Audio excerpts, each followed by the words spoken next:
Ben, are you all adjusted? Is your blood pressure back down? It goes down? That's what they tell me.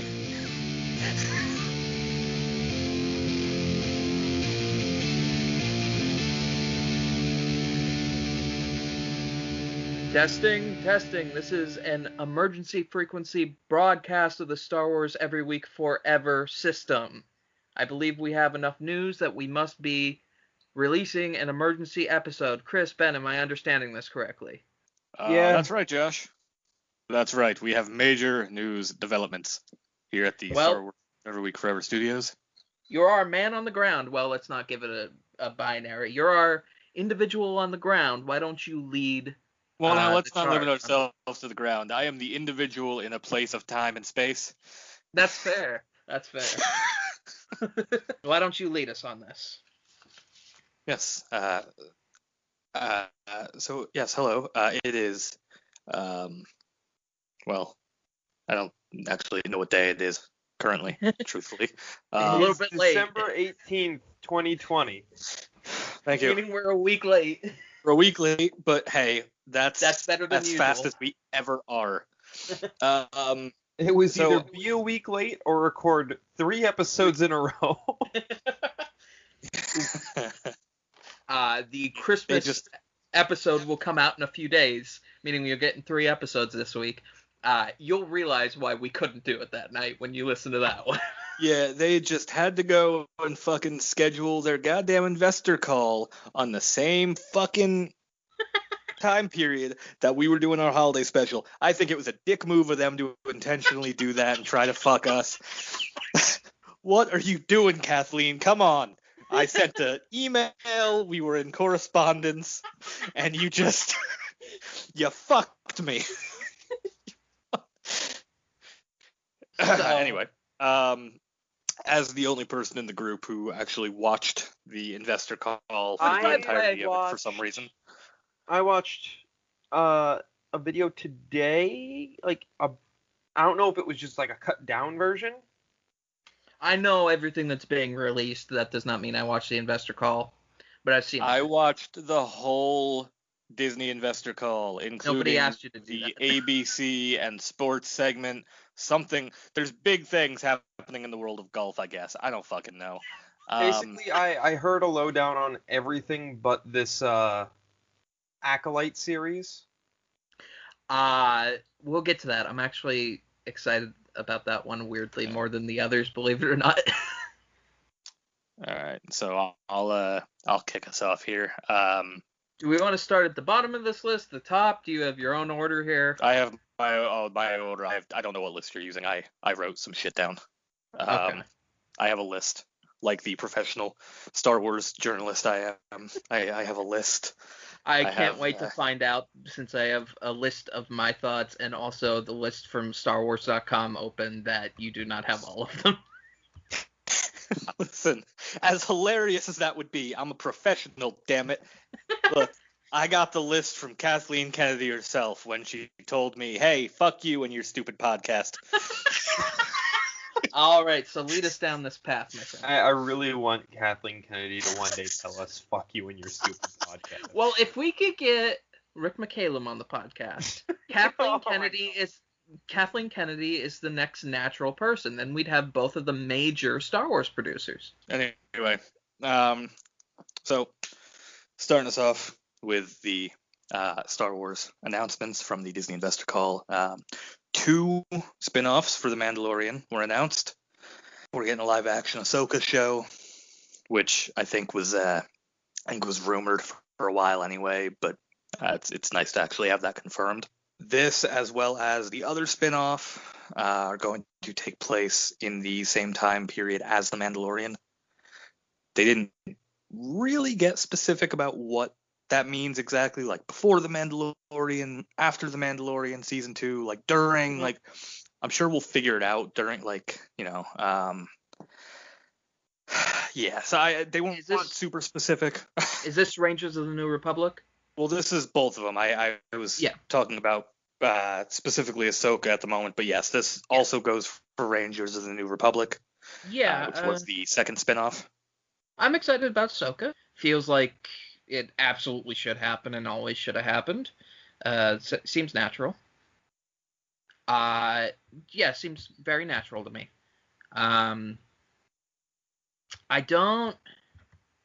haven't watched the second season of Mandalorian. I don't know how Rosario Dawson does, but I think she's a very good actor, so I imagine she did very well. So, and she looks great in the practical effects look great on her. So, excited. Yeah, I don't know. I don't mind. I think she did fine. It still bugs me that spoilers for The Mandalorian season 2 if you haven't seen it. Every time I open the Star Wars Every Week Forever YouTube, I'm spoiled to The Mandalorian, so I don't mind.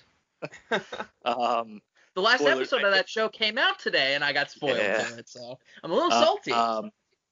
Yeah, in regards to Ahsoka, I mean, it bugs me that we got Katie Sackhoff as Bo-Katan, but we couldn't get Ashley Eckstein as Ahsoka, but whatever.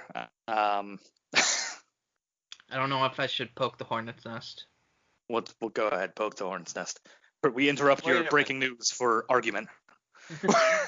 Well, I don't like the Rosario Dawson casting, not because she's not a talented actor or she doesn't look the part, but she has some problematic past with the trans community. Yeah, that upsets me greatly, and she just kind of got a pass. But you know, she looks the part, so I guess. What was your point, Ben? I heard a wait from your end. Who's what actress did you say was? Never mind. I can't hear. Never mind. For Bo? No, never mind. My brain is just not at 100% right now. I got that. I didn't fuck up the actress. It's Ashley Eckstein, right? For Ahsoka, voice actress. No. Just never mind. I was being stupid. Okay. We'll you said Katie Sackhoff as Bo-Katan, and in my head, I full preface, Bo-Katan's one of my favorite characters. I thought, like, you said Bo-Katan, and my head was like Sabine, and I was like, wait, Sabine wasn't in this season. I'm about to call Chris out on some shit, and then my brain just like caught up to me, and I realized how much of a fucking idiot I am. Yeah, we had some problems getting this recording session started, so we're all a little frazzled.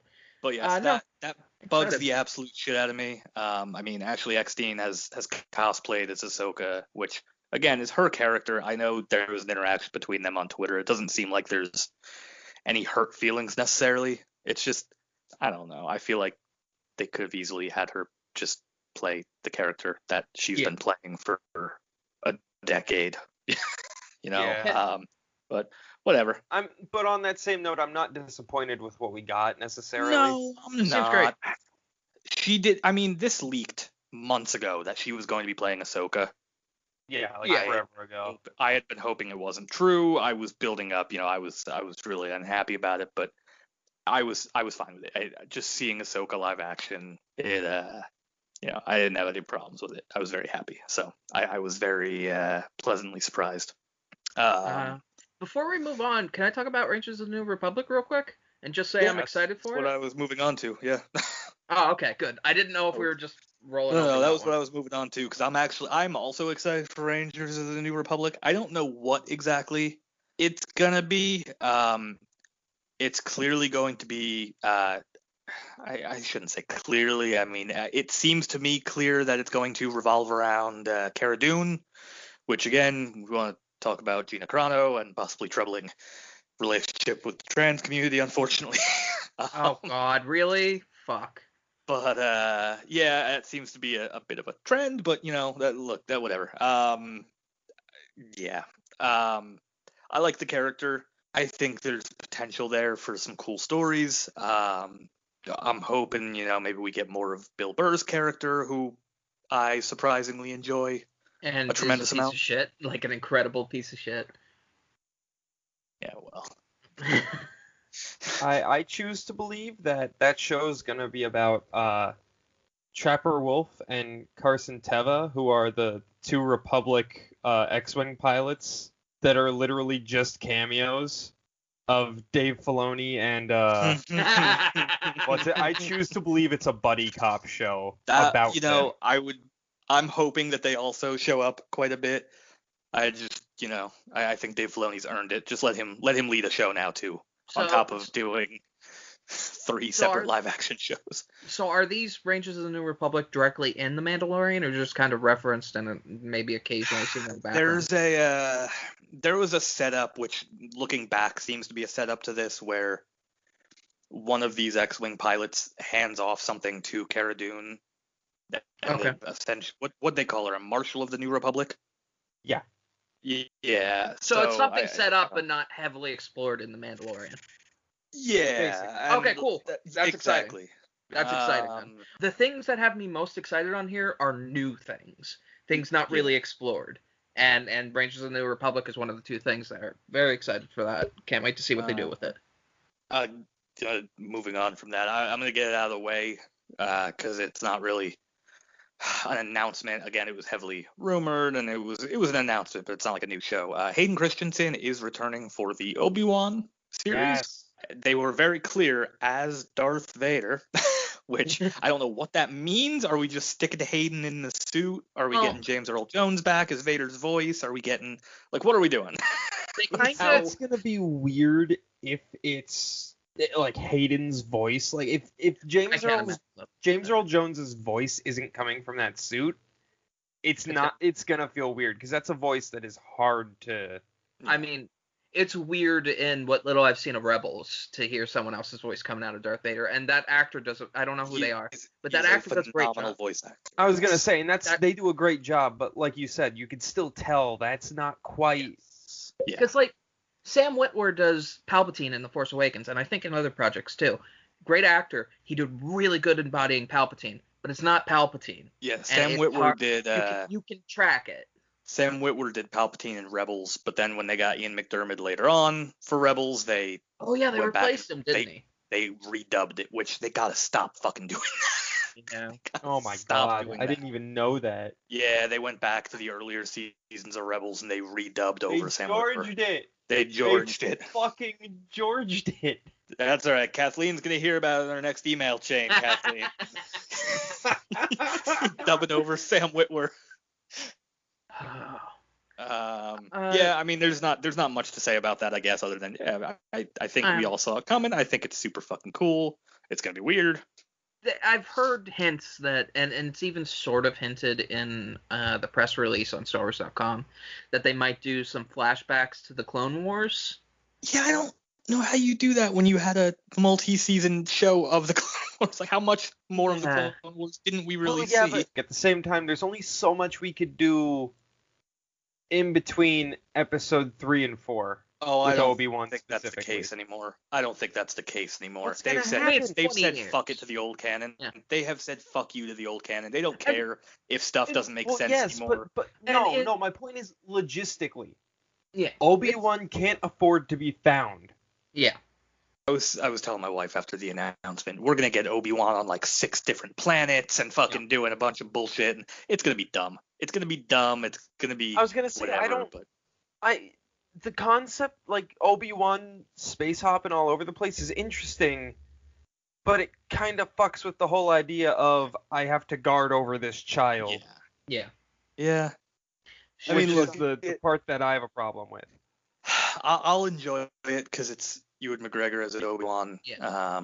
It's Hayden Christensen back as Vader. Fucking, I don't care if it breaks canon. Just getting to see those two go at it again is gonna be great. Yeah, I don't know. I think it's gonna be fun. It'll be fine. I'm looking forward to it. I should have just done Space Cheers. Can I make a request? Sure. You do the Bad Batch next, so that I can talk about something afterwards. Oh, you're going out of order on my list. Yes, Sure. I really want to talk about the Bad Batch because I'm excited for the Bad Batch. I'll let you two gush about it, and then I'll talk after. But cool idea. Love Republic Commandos. Love stories about clones leading into the Empire. Looking forward to it. You two go because you know way more than me. Well, that's the thing, because in current canon, at least, we don't have a lot of the transition period from the perspective of clone troopers. I think we have. That's even true in the old canon. I think we have a lot more than you think we do. Do we? There is a whole second Clone Wars where the clones basically rebelled against the Empire on what planet was it? I think it was on Kamino. They essentially rebelled, and that's when the Empire shut that shit down and went, all right, no more fucking clones. In the new canon? That's old canon. canon. That's new canon. Is that not? That is old canon. I don't know. Okay. I don't know if that just happened watched in a new video canon, about this but the I know other for the day. fact it was old canon, because I remember that because that was a mission in the storyline of Star Wars Battlefront 2. Yeah, it was. Yeah, I don't know. I think at least parts of that are still new canon.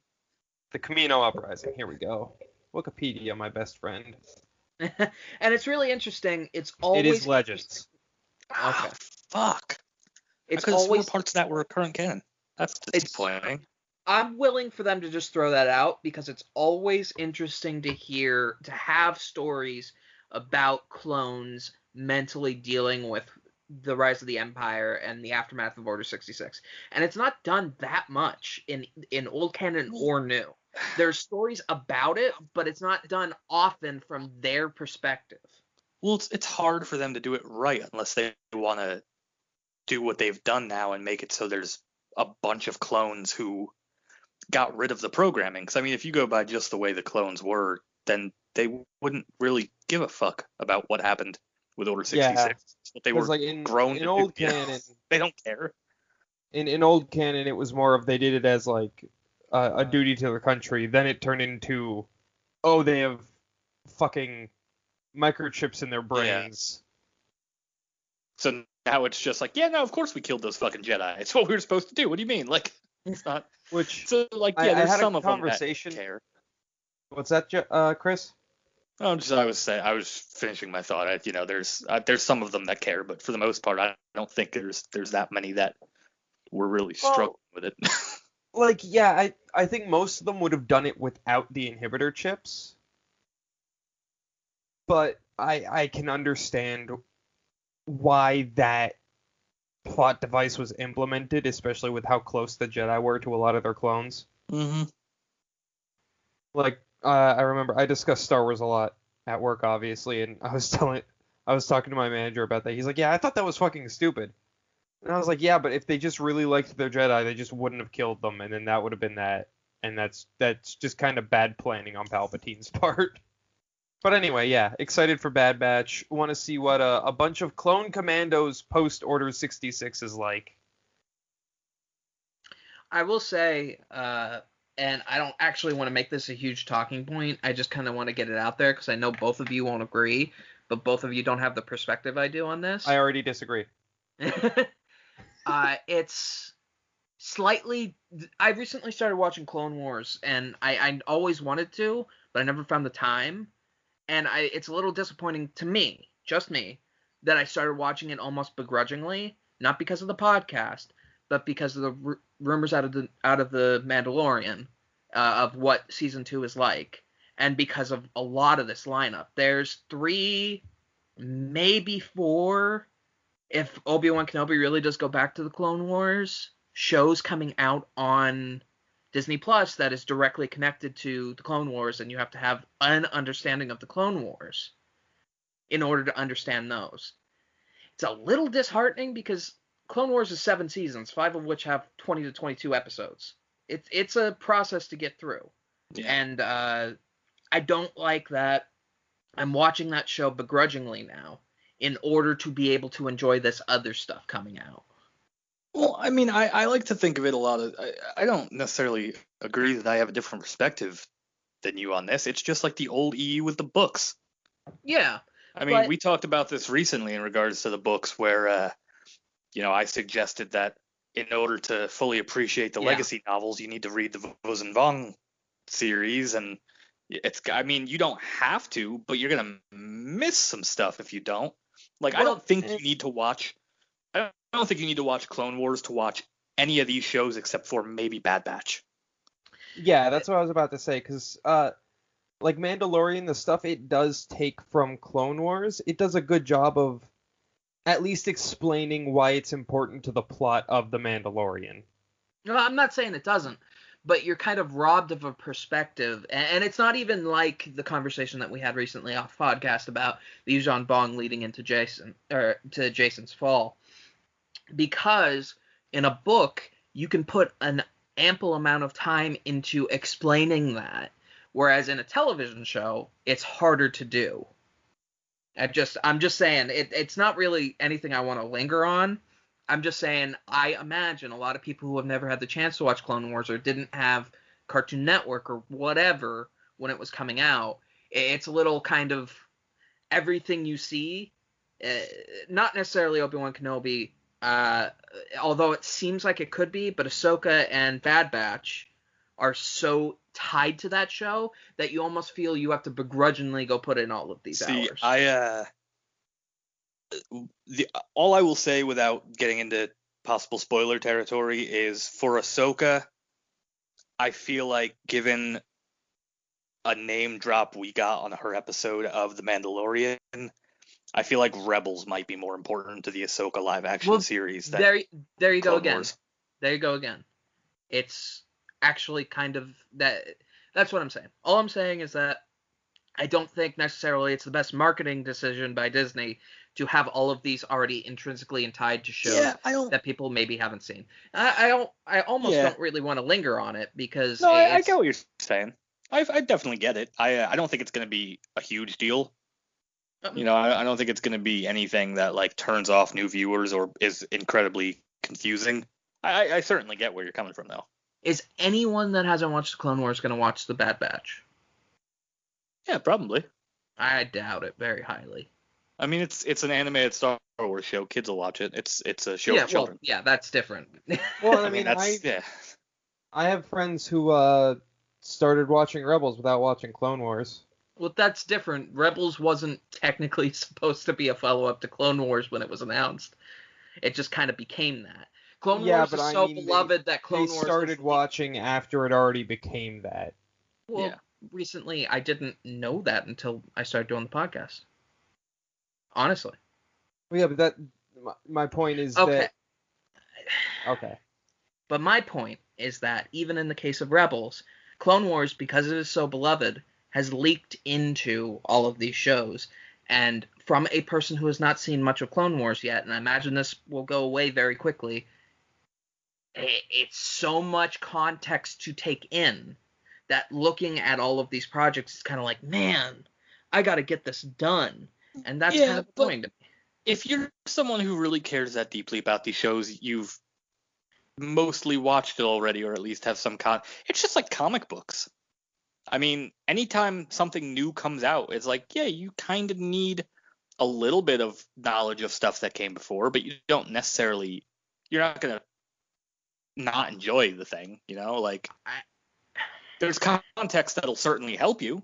It's certainly drawing on stuff that happened already, but, you know, it's kind of unavoidable with something like this. With a franchise as big as Star Wars, like I said, to me, it's exactly as the old EU was, where, you know, you're gonna miss something if you don't read these books, but also you'll be just fine. The old EU is different than this, though. It genuinely is, because in the old EU, almost all of it was in books that required other information, and it gave you that information in the books, whereas you can't necessarily do that in television.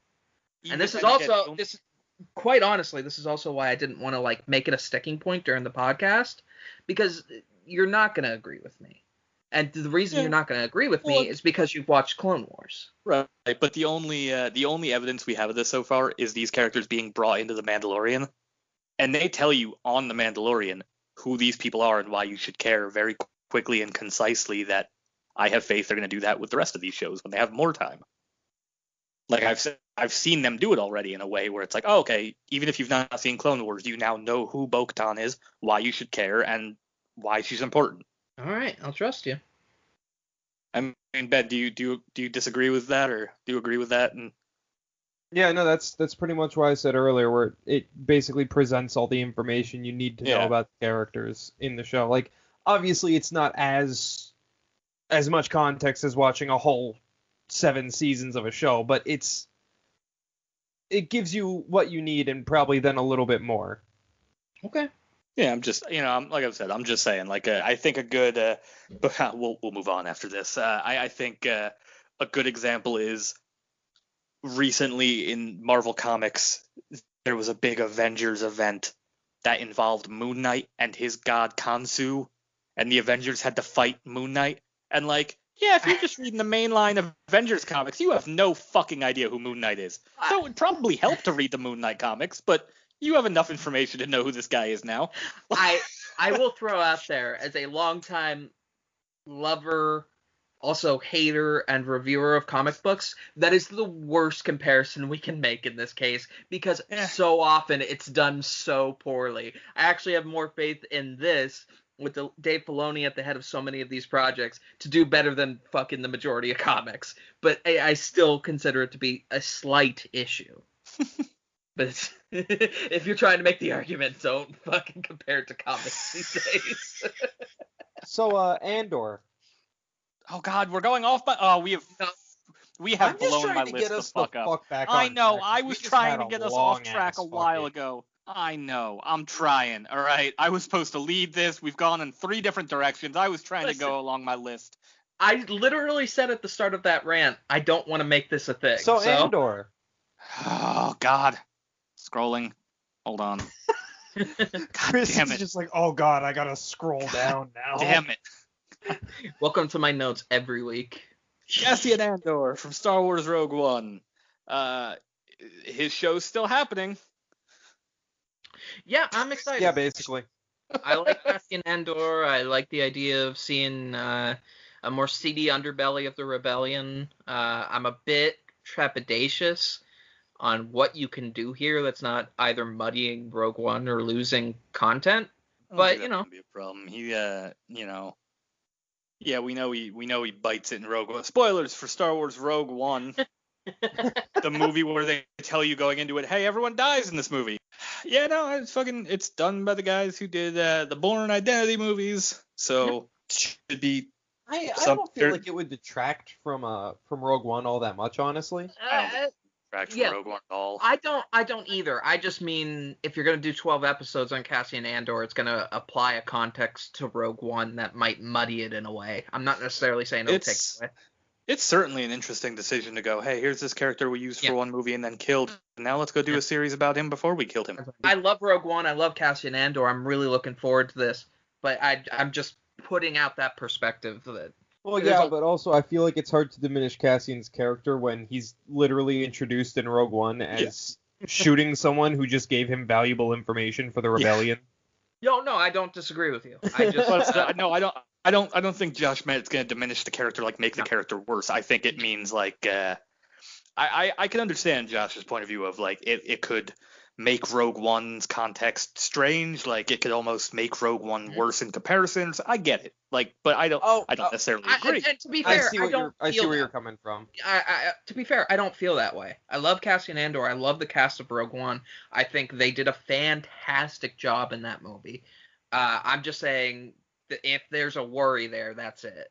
Yeah, but I think there's a lot you can do with 12 episodes of a show with a character with a doomed fate. I think that's absolutely gonna be fun. It'll just be it'll be cool to see kind of like you said, that seedy underbelly. Yeah. It's something the Star Wars franchise has been promising fans for literal decades. Essentially, is we're going to give you something where we explore the seedy underbelly more outside of books. We were supposed to get fucking Star Wars 1313. This to me will be my spiritual successor to Star Wars 1313 and the broken dreams from that. And I'm just really interested in further exploring the inner workings of the rebellion. Yeah. Because you got to, with something like that, there's just the assumption that not a lot of people agreed and there were just such... That's something Rogue One did that the rest of Star Wars hasn't done, which is kind of like explain, okay, the rebellion was the rebellion, but there was 1,000 perspectives inside the rebellion on what they were going to do. So obviously it wasn't all like be stories. So I'm interested in that. I want to move on to 2 things that I hope will be rapid fire things.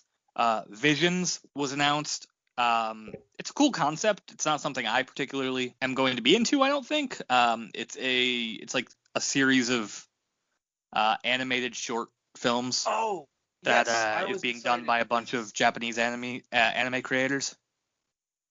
Yeah, I'm I definitely. was excited for this when I heard about it.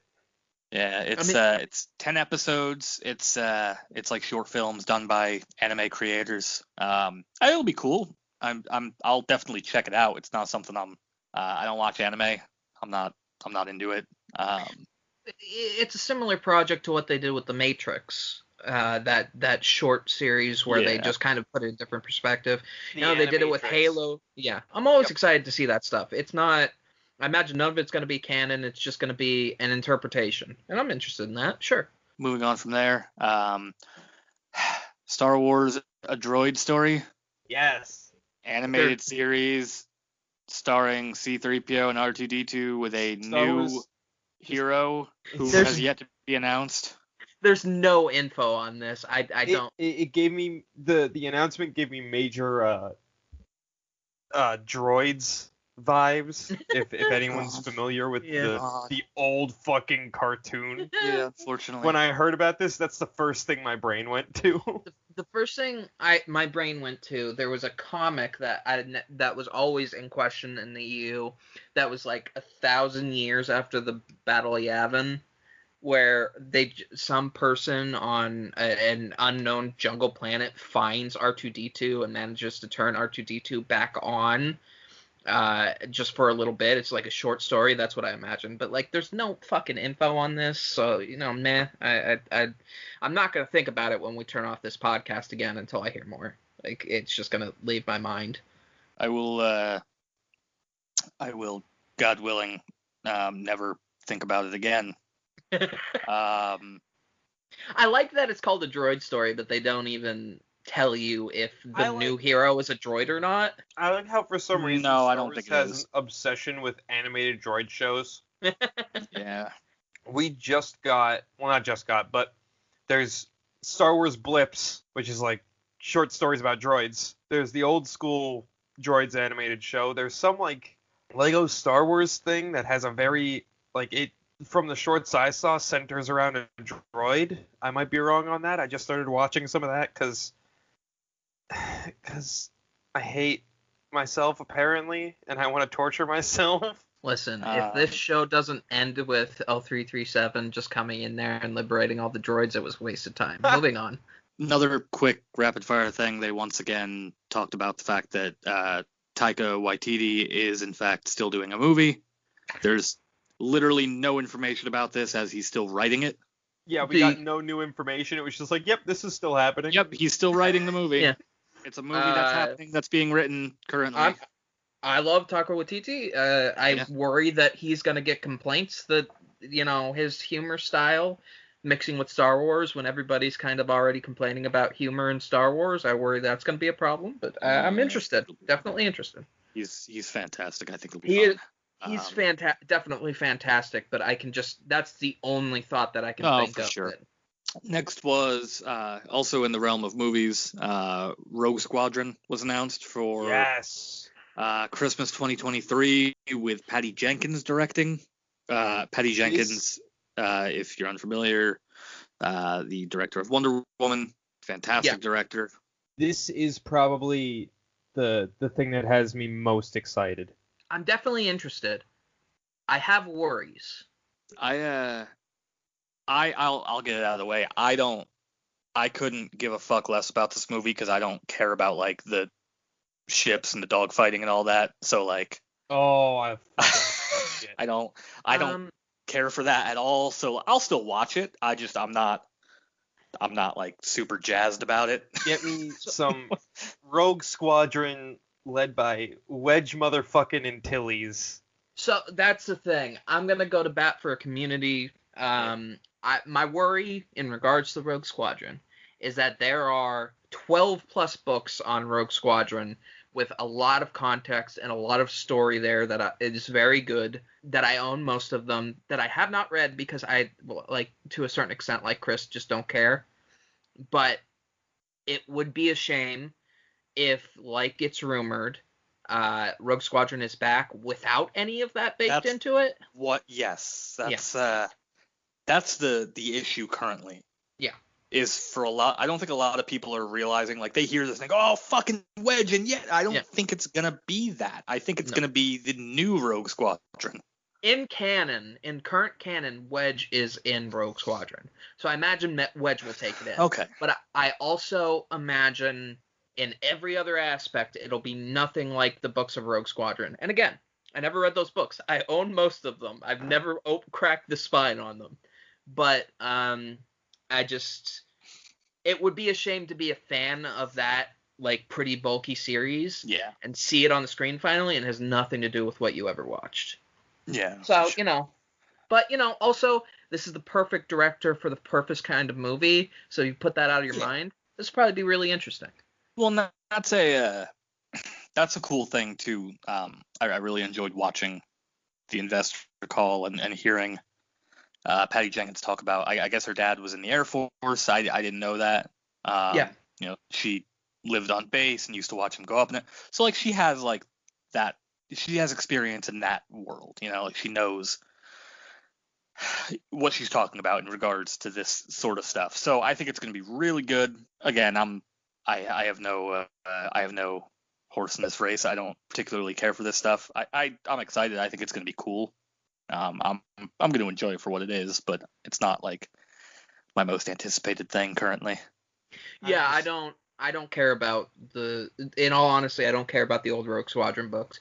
If I didn't pick them up by now, I never will. But I feel bad. On the other hand, I know is very excited. Well, and that's, I mean, I've shared a couple of Star Wars content creators I watch on here, and I'm sure you guys caught on. A lot of them have to do with, like, specifications of ships and different engagements in space and stuff like that. Like, that's very much stuff that I find cool and interesting. Yeah. Especially, like, absolutely. I mean, you guys know I'm listening to the audiobook form of the Timothy Zahn Thrawn trilogy. Finally. Yeah. I should have gotten around to that years ago, but, like, a lot of that is about space encounters, and there's a lot of Rogue Squadron baked into that too. Yeah. No, I'm really interested in this. I love these kind of stories. I not as much in Star Wars, but these kind of against all odds stories. I'm very interested. I just feel a little bit bad for that community. Yeah. But it's not the thing on the list that I'm like, oh, I'm so excited. So I want to first, before I figure we'll end with the one that I think there's the most to talk about. I would like to talk about my most anticipated series. Kathleen Kennedy answered my prayers. I did, in fact, request this in our last conversation, and she was like, don't worry, Chris, I got you. Lando Calrissian. So what the fuck is this? Is this Donald Glover? I fucking hope so. Or is this Billy D. Williams fucking doing the back end of Rise of Skywalker? Is this the alternate timeline where we get an army of Lando Calrissians? Here's what I hope. I hope we get the title card and the show enters, and it's Billy D. Williams in a pair of, like, silk pajamas playing a piano and just like, oh, hello there. I didn't see you come in. Then he just, let me tell you a little story. And then we get Billy D. Williams narrating old stories of Lando with Donald Glover playing young Lando. Disney, I'm available. Just call me. Kathleen, you got my email? I'm willing to come on and write. Yeah, They did announce Justin Simeon, who did Dear White People, is the one developing this, which great decision, yeah. It's fantastic. I'm so fucking psyched for this. I love Donald Glover, and I got to imagine it's going to be him coming back. Yeah, if it's Donald Glover in young Lando stories, I'm interested, definitely interested. If it's Billy D. Williams doing the back end of Rise of Skywalker, going on an adventure to find out that his daughter is his daughter, I just don't care. I gotta be honest. Yeah, no, I'm with you like, there. I'd watch it, but in that latter scenario, I'm less excited. Considering it took me a decade to watch the Clone Wars, I can't even say I'd watch it. If I don't have an interest in it, I'm probably not gonna watch it. I'd have to watch. If it's Billy D. Williams, I'm gonna watch it, but I'm not gonna be happy about it. You're like, Billy, God damn it, here we are again. It's that time of the week. It's fucking Billy. All right, move it, Billy. I know you can't walk that fast. Billy, come on. The whole time it's just Chris yelling at Billy D. Williams via his TV. Fucking half-hour episode and 20 minutes of it is Billy D. Williams walking up the fucking ramp of the Falcon. It's like, God damn it, Billy, come on. Oh, God. See, I'm gonna have to watch all these, though, because, like, even with just The Mandalorian, it's like every Friday, my phone's getting blown up with questions from friends like, Ben, we need to talk about this, and I'm just like, oh, God. So I see this list of all this new shit, and I'm like, oh, God, I'm gonna have to see all of this.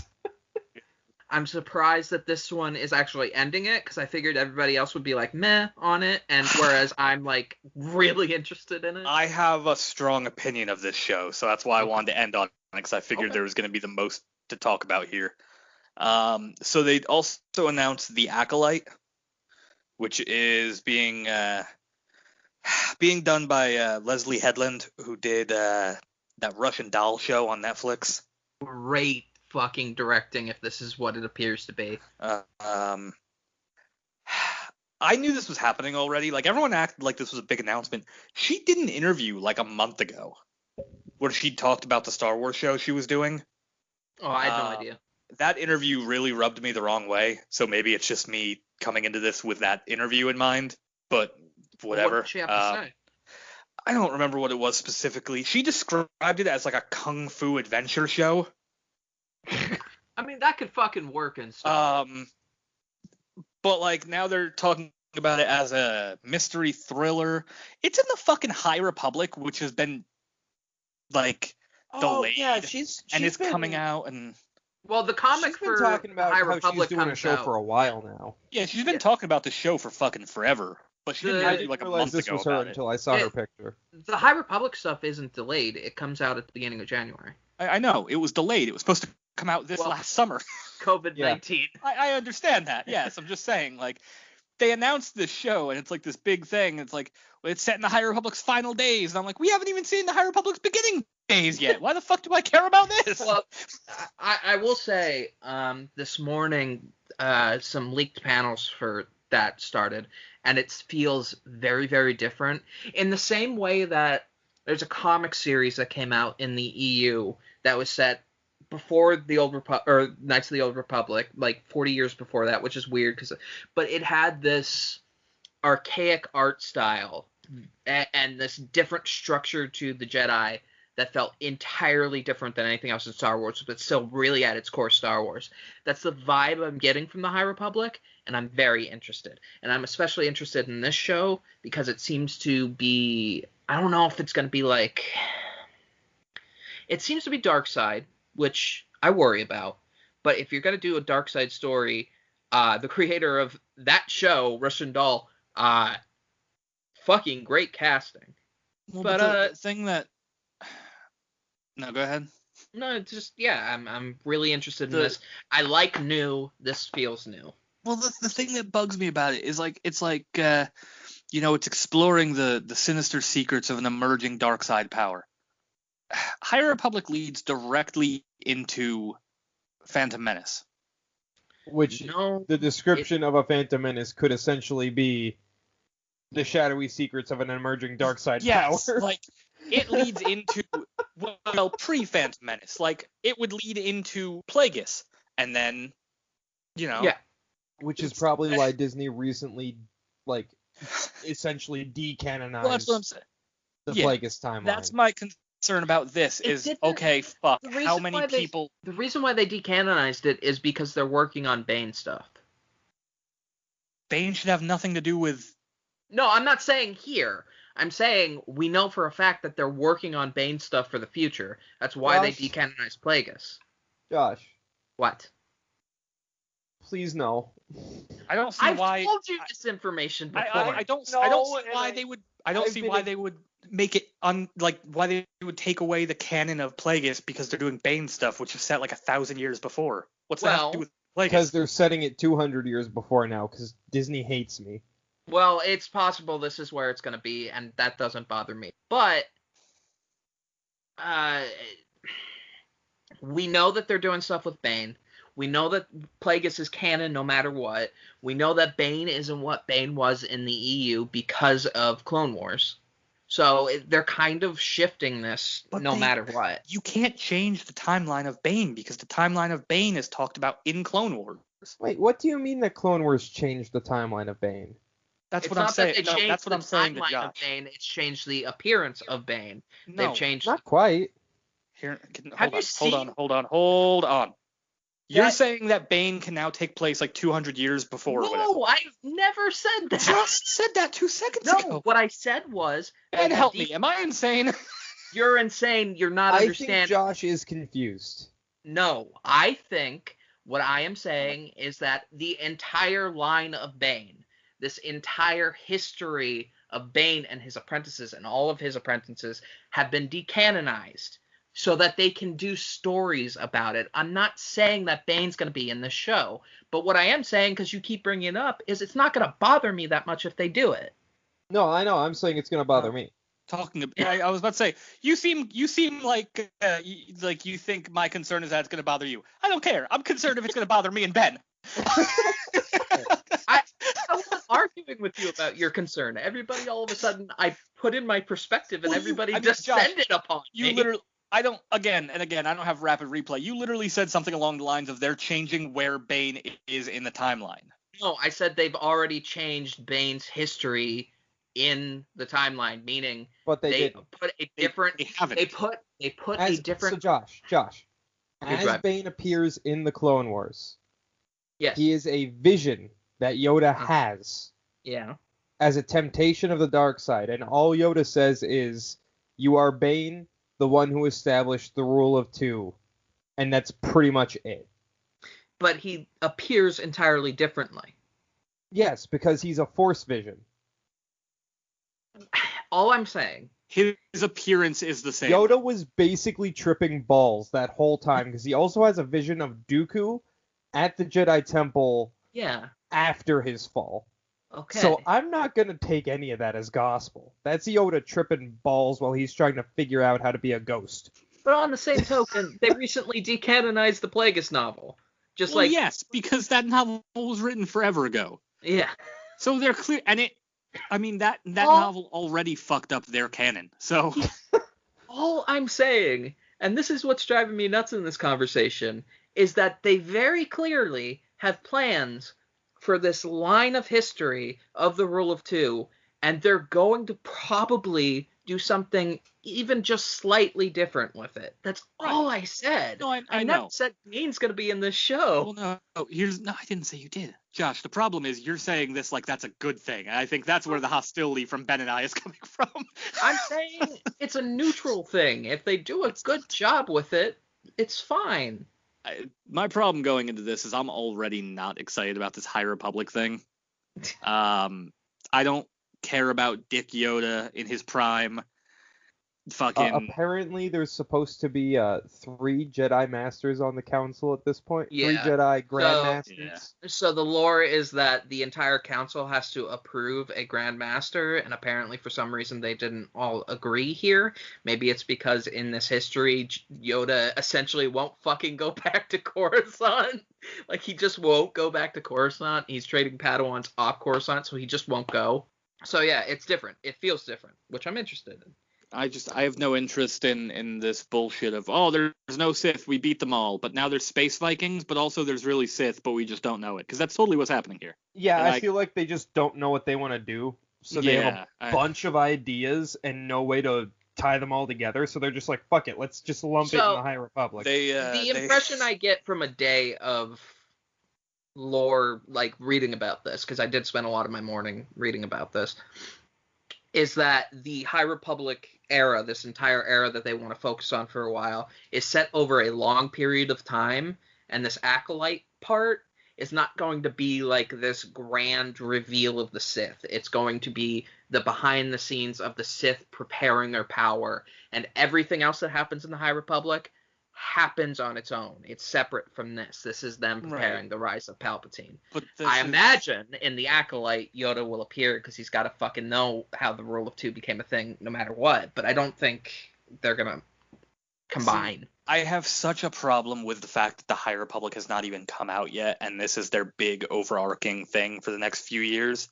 They've made it very clear. This is their focus right now is the High Republic, at least as far as the comics and books are concerned. And then before that even comes out, they come out with an announcement of a show where the tagline is, "At the end of the High Republic." It's like, what the fuck? I don't know. It's like if you started the whole Yuzan Vong story arc. It's like, oh yeah, they were driven from the galaxy. Let's tell the rest of the story now. Well, that's not where all of the High Republic is happening. That's just where the Acolyte is happening. I understand. That's what I'm saying. Is they've announced a show that takes place at the end of the High Republic before the High Republic has even started. So that's my problem. The only thing that weirds me out about this whole thing, because I'm excited for it, I could be proven wrong. If Bane is in this, it probably will bother me. Because I agree with you that it has to be 1,000 years, not 200. But the thing that bothers me, I'm just trying to look at what they have prepared, and they're like, one of the descriptions is, this is a new Republic. Everything is shiny and new. The world is not lived in. I'm like, motherfucker, you put out a Revan lightsaber the fucking, 2 months ago. You already kind of agreed that you're canonizing old shit. Why the fuck is everything shiny and new here? I also just, like I said, I think her interview rubbed me the wrong way because it seems like there is a disconnect between the person doing the show and them announcing the show, because in this interview she goes, yeah, it's a female-led kung fu adventure show.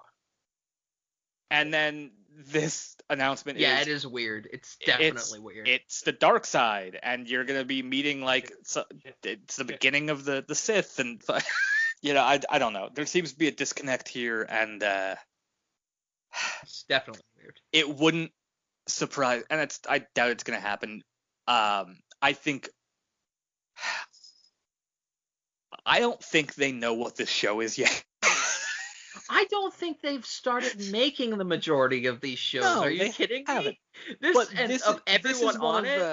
is probably near the bottom of the shows they've barely started making. And if there was a single show that I had to, well, no, that's not true, because there's a lot of shows on this list I wouldn't be surprised if never actually happened.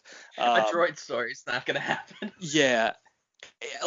It wouldn't surprise me if a year from now people are like, hey, what happened to that Acolyte show? And then 3 years from now we find out it was quietly canceled, or it's been transitioned to something else.